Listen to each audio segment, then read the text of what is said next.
Hey, I'm golf broadcaster Matt Adams. The updated and expanded second edition of my book, The Golf Round I'll Never Forget, Golf's Biggest Stars Recall Their Finest Moments, is now available. Readers can expect to march with Arnie's Army at the 1960 U.S. Open, relive Jack Nicklaus's remarkable 1986 Masters win, and be amazed by the Tiger Slam. The Golf Round I'll Never Forget, Golf's Biggest Stars Recall Their Finest Moments. Pick it up where fine books are sold, including BarnesandNoble.com and Amazon.com.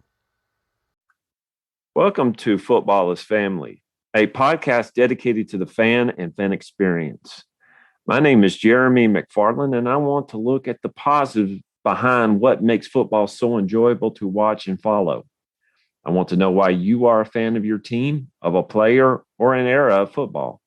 Whether the pros, college, or high school, I want to hear and share your stories and your love for the game.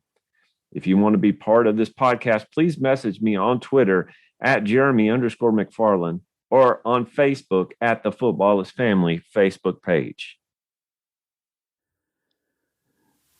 This podcast is part of the Sports History Network, your headquarters for the yesteryear of your favorite sport. You can learn more at sportshistorynetwork.com. I would like to welcome everybody back to the Football is Family podcast. In the next couple of weeks, we're going to hopefully have a couple of guests, one per week. We're working on that. But today I want to share with you a memory of mine. Now, if you followed my podcast for a while or you've heard me on Arnie's Football History Dude podcast, you know that I'm kind of, I bleed two-tone blue. You know, when people deal with sports, they say I bleed a certain team color. Well, mine is, two-tone blue. It's the Titan blue. If you were to come to my office, you'll see I've got my Eddie George autographed jersey on the wall. I've got over in the corner, I have, an Eddie George autographed Madden 2001. I have my picture of Frank Wycheck in me. I have over here Ryan Tannehill. I've got several things up on my wall, but one of the things that I have a few years ago in the NFL.com came out with that if you buy that, you will get a free picture. Just what they wanted you to do is to upgrade the picture to something bigger, but you get a free picture. So I clicked on the Titans link and they had one of Nissan Stadium. And I thought, that's pretty cool. I like that. But then they had one of the Music City Miracle. And I'm looking at it right now, and it's Kevin Dyson looking over and watching his teammates run right next to him as he's running toward the end zone. And that's the one I want. And when I got it, I showed my wife, and she rolled her eyes. She said, "Really? Music City Miracle?" I said, "Yeah." I found a book that had it had a disc that came with it that had Mike Keith and talking about the Music City Miracle. And they did that great radio call that he did on January the 8th, 2000, where he there's no flags on the field. It's a miracle. And I tell people that my son, when he was 2 or 3 years old, I had him saying, "It's a miracle. There's no flags on the field." I feel so proud of myself as a father for that happening. I've done my job. Now I'm working on them to sing Dave Matthews Band songs and to know how to eat an Oreo. And that's my extent of my fatherhood. That's all I'm going to be able to do, I guess, but I've done my job. But see, I know where I was on January the 8th, 2000. Just like you know where you were on some major life events. I know where I was when 2 of my kids were born. The third one, Harmony, she's adopted, so I don't exactly know where I was on April the 15th of that year. But I know where I was on September 11th. I know exactly where I was. And on January 8th, 2000, I know exactly where I was. I was in Dixon, Tennessee. I was at a lady I was at her birthday. She was turning, I think, 92 or 93. And over in the corner of the birthday party, there were guys talking, and I went to follow them, and they were watching the playoff game. So I sat there and watched, and all I could see was Titans are going to lose this game. They're going to lose this game. And, we're going to talk about that today. We're going to talk about that today. We're going to talk about the Music City Miracle, and we're going to look at some of the events that led up to it. And we're going to look at some controversy. We're going to look at a little bit of controversy. This is the Music City Miracle is really the bow on City Miracle is really the bow on top of the first season of Nissan Stadium. At that time, it was the Coliseum. The Titans had gone 13-3 that year. 13-3. They hadn't lost a game in Nissan Stadium. I'm going to call it Nissan Stadium because that's what it is. I remember driving by. Nashville got hit by a tornado a year or so before, and it really set back the building of Nissan Stadium. And I remember driving by it after I got home from school for that weekend. I went up there and drove by it, and I saw windows smashed everywhere. It was bad. Nashville got brutalized. And we're wondering, is the stadium going to be built? Of course, we were glad that we were glad about the amount of people not getting hurt as bad as it could have been. But then we started thinking, was the stadium going to get built? Well, when it got built, the Titans had already moved from Houston to Memphis. They were the Tennessee Oilers at the time. After they moved to Memphis, they realized Memphis doesn't want the Oilers. They want their own team. And Memphis deserved a team, to be honest. So Bud Adams said, well, what we're going to do is we're going to go to Vanderbilt. We're going to go to Vanderbilt Stadium, the smallest football stadium in the SEC, and that doesn't allow alcohol sales. And we're going to try to play there. Well, finally, Nissan Stadium gets built, and the Titans go in there, and they just dominate that year. It was the perfect storm. You get the first year being the Tennessee Titans there at Nissan Stadium. You get Eddie George and Steve McNair and Javon Curse, one of my all-time favorites, Javon Curse, Frank Wycheck. You get all these guys coming together to make a team that was on a mission. They win their division, which was the Central Division at the time. And they go in and they get the first round, or they get a AFC wild card game against the Buffalo Bills. January 8th. Now, the thing is, the Buffalo Bills, just basically a team that knows what it's like to have victories just taken from them. They should have won that first Super Bowl against the Giants. And to me, if they had won the first Super Bowl, they probably would have won at least one more Super Bowl, probably the first one against the Cowboys. Well, the Bills really had a problem, though. See, that year, and I remember watching them, they had a quarterback controversy. And if you've heard me talk before, Doug Flutie is one of my all-time favorite guys. Just a decent guy, good guy, and a pretty good quarterback. He's just small. Well, they had a guy, basically Rob Johnson. Rob Johnson was this prototypical late 90s quarterback. He had the hair. I envy the hair. I really do. If a guy's got a good head of hair, I respect the hair game.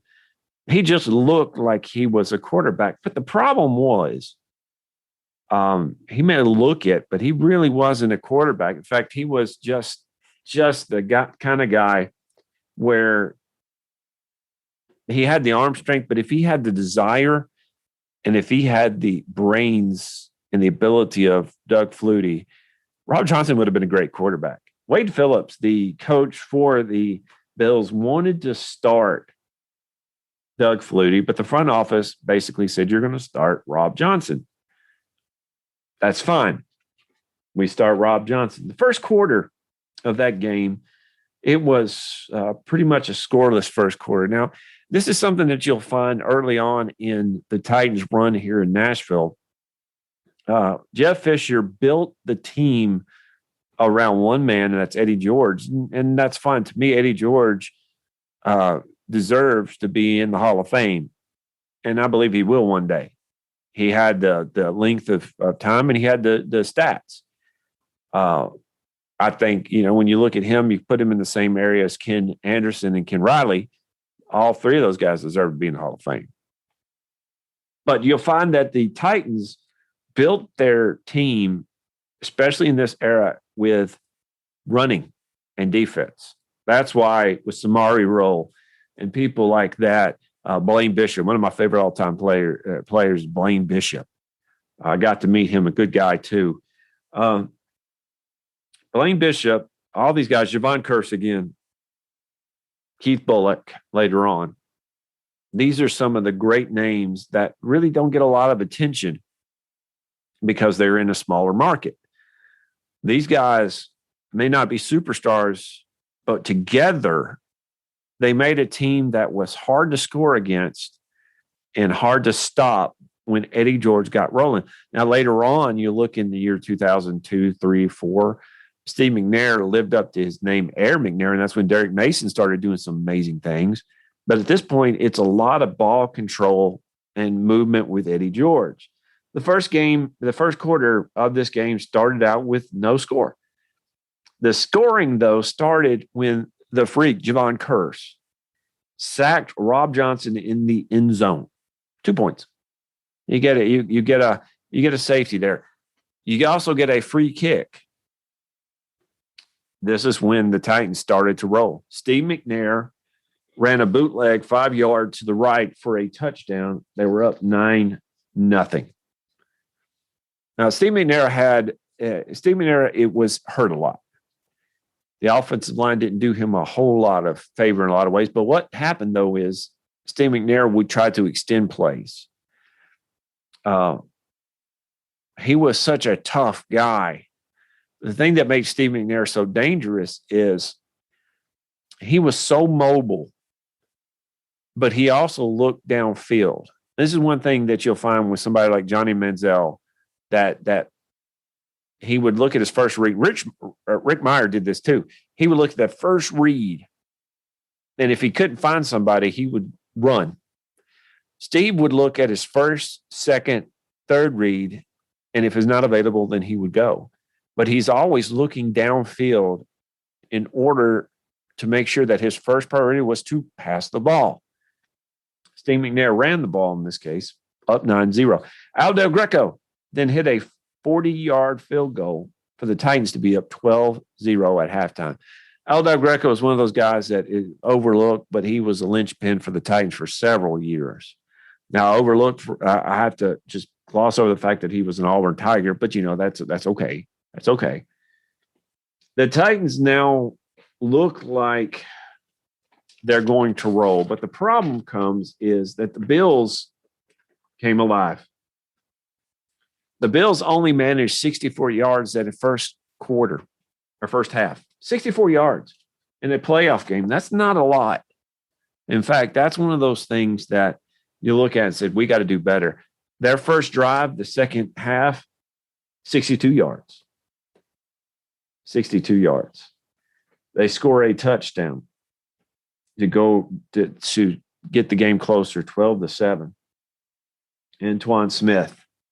The Titans now start to struggle. Defensive end Bruce Smith starts to get pressure on Steve McNair, and Eddie George is kept in check. Now, for those of you who are younger who don't know who Bruce Smith is, if you look at the records, Bruce Smith is up there on the sack record, pressure records. Bruce Smith is probably one of the best the best defensive ends in history. Him and Reggie White really are in the league on their own. J.J. Watt could only wish to be Bruce Smith. Let me just say that. Bruce Smith at this point was getting a little bit older, but he still had a whole lot of gas left in the tank. Later on, he would go off to Washington, which I still don't like the idea of seeing him as anything but a Bill. But Bruce Smith really started to put the team on his shoulders, and the offense respond. Not only did they respond, but they kept the pressure on the Titans. Again, the Titans are built to run the ball. They're not built to pass the ball. They're built to run the ball. So if you can keep Eddie George contained, and if you can keep Steve McNair in the pocket where he can't beat you with his legs, one of the things that you're going to find is that their offense, the Titans' offense, is going to start to fall apart. The Bills scored again in the fourth quarter to make it 13-12. They went for a 2-point conversion, and that failed. At this time, the Titans once again kind of gave up the ghost with the offense. The Bills hit a field goal with 36-yard field goal with 15-13, and the score being 15-13 with only 1 minute and 48 seconds left to play. The Bills are winning. See, what happened was you don't ever give up. You don't ever give up. The Bills never gave up with this. So you're now seeing a game start to turn simply because the Titans couldn't get their offense going and the Bills didn't give up. On the ensuing drive with no timeouts remaining after the Titans, let me back up here. The Titans are up 15-13, I should say. Excuse me. Elder Greco kicked the field goal. And the ensuing drive with no timeouts left, Rob Johnson led the Bills on a 5-play, 37-yard drive to the Titans' 24. The Bills, with 16 seconds left, kick a field goal. So now you have the score 16-15. Bills didn't give up. So what do? You have a score of 16-15. You're in the first playoff game as the Tennessee Titans. You're at your home. You know that the next games that you're going to go to are not going to be at home. You're going to have to win here, and you're going to have to win big. You're going to have to do something drastic to win this game. When you play Madden and you're down like this, the first thing that you try to do is start to get as many yards as possible through the air. You think a Hail Mary. Well, the Titans did have some good offensive weapons on the corners, but they weren't built to go downfield. In fact, they were built as a more of a dink and dunk team with Frank Wycheck going over the middle. And by the way, an overlooked tight end, Frank Wycheck. Keep that in mind. But you're looking at, we've got to do something. We have to do something drastic. So what do? One of the neat things about seeing the Titans as long as I have is that you not only get to know the offensive names and the defensive names, but you get to know a little bit about the special teams. Coach Lowry, I should say, Coach Lowry for the Titans, longtime special teams coach, came up to Jeff Fisher and said, we need to do something drastic. Let's do the home run throwback. They had practice for weeks at this. Basically, it's called the home run throwback, where one person gets the ball, basically moves over to the other side of the field, and then throws the ball behind them to a lateral to the person on the opposite end of the field, and they run on into the end zone. That's the goal, to draw the defense toward one person and have that other person get the ball with a clean area to run. That's the goal. It's something that you would draw up on the ground if you're playing outside on a Saturday afternoon. It's something like that. When Jeff Fisher would say, let's play this, many people would say, hey, we're never going to use this. We're never going to use this. And even if we have to use this, no one's ever going to buy it. Well, I want to read something to you from the Tennessee Titans celebrating 10 years, the Tennessean, a special commemorative issue. It's a neat book. But I want to read something to you about the situation that came up before the home run throwback was called. Derek Mason would be one of the deep men. Derek Mason would later on become one of the most feared kickoff returns, punt return, and receivers in the league for several years. The Titans have never once used a home run throwback in a game situation. Let's face it, you really can't use it more than once. But this was as good a time as any. The play called for whoever received the ball to get it to Frank Wycheck, who was lined up on the second man on the right in an alignment that had 5 players up front, 4 in the middle, 2 deep men. The right-handed tight end then was to take a couple of steps forward as though he would return the ball, turn, and throw all the way across the field to waiting Derek Mason, one of the deep men. If it worked correctly, Derek Mason would have the catch and a wall of blockers. The problem came that there was no Derek Mason. Derek Mason had a concussion. He was out. Oh. So the person who also practices, Anthony Dorsett, He should return the ball. No, he was cramping. So they said, Kevin Dyson, great receiver, in my opinion. Dyson, you need to do this. Dice, you need to do this, is what Jeff Fisher said. Kevin Dyson said, I've never practiced this, and I wasn't paying any attention in practice. They basically said, just catch the ball and run. So when you look at the kick, they really, Steve Christie would kick the ball short.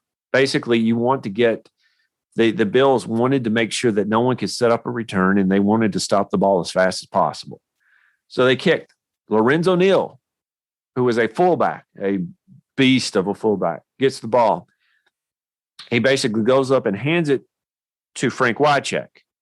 Wycheck moves a couple steps around and then throws it back across his field, not in front, but behind him, to Kevin Dyson, who basically picks the ball up almost off the ground. And he runs. And he runs on the left sideline. Now, what was neat about this is a few years later, my son is not a football fan, doesn't really care about it, but I signed him up for the Tennessee Titans Children's Club. He got things, but then I got to do something. We got to go on the field to meet some players and to meet some of the alumnus or the alumni of the Titans. And I told my wife, I said, Katie, I'm going to go and run the Music City Miracle. She said, you're going to do what? I'm going to run the Music City Miracle. So I ran the same route that Kevin Dyson did. And I cheered when I made it to the end zone. She rolled her eyes at me, but I think all the dads there understood exactly what I was doing. They understood exactly what I was doing. Well, he ran it back in and scored a touchdown. The problem came when Phil Luckett, who had his own issues later on in life, had to decide if this was a lateral or not. And he looked at that play and looked at that play and looked at that play and said it was a lateral. Touchdown stands. The Titans went on to win that game, beat the Colts and beat the Jaguars, and then come 1 yard short in the Super Bowl against the Rams. The last play, Kevin Dyson being tackled by Mike Jones, 1 yard short of the end zone. The Music City Miracle. And what's neat about this as well, a few years ago, I had a friend of mine who was going to meet with Kevin Dyson. And I would love to meet with Kevin Dyson. And he says, is there anything that you want signed? And I handed him a card. And I have it up in my office right now. I handed him a card that was the Music City Miracle. It had Kevin Dyson looking back. And they had somebody who drew Kevin Dyson looking back and got a big smile on his face as he's running. And Kevin Dyson signed it and it said Music City Miracle at the bottom. Now, like I said, on my phone right now, I have Mike Keith. I have his call, and I listen to at least 3 or 4 times today just to remind myself of some good times. And when I'm feeling bad about the Titans, I listen to that. Yeah, it's pretty sad. I get that. But it's one of those moments, you know, the Steelers has the immaculate reception. The Raiders have the sea of hands. The Patriots have the Deflategate. The Titans have the Music City Miracle. That's special to me. That's what makes football family. And I want to thank y'all for listening. I will see you back next week. At the Sports History Network, we're all about sports yesteryear. And so we're pleased to introduce to you our new sponsor, Row One, an online memorabilia gallery and shop that brings sports history to life anywhere. The Row One gallery includes over 5,200 gorgeously reproduced prints of team posters, game program covers, game tickets, advertisements, and more in baseball, pro and college football, pro and college basketball, and more. And any gallery item may be printed in various sizes on wood, metal, canvas, acrylic, or poster paper. You can even save 15% on your order at Row 1 Art Gallery with the coupon code SHN15.